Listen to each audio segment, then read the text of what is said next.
Has anyone ever pondered why pride is considered a cardinal sin amongst many of the main religions, yet they simultaneously claim to grasp some pure, unadulterated truth about reality? Now, I want to make a subtle but important distinction.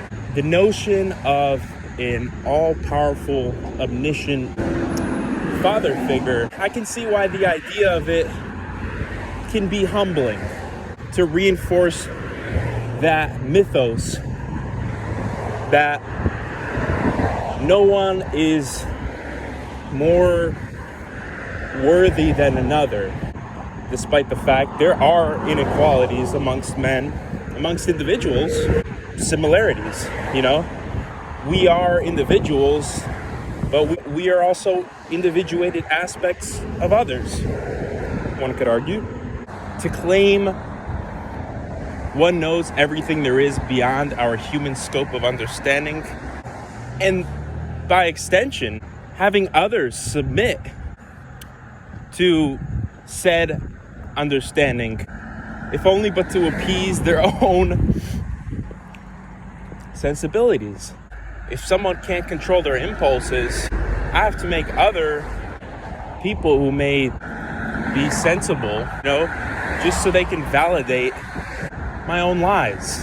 I understand that people often need a framework to navigate reality, a sense of meaning. There could be no life without some deception. Language in and of itself is illusory. We don't communicate pure, unadulterated truths. We flatten experiences to make them more communicable. This can be convenient.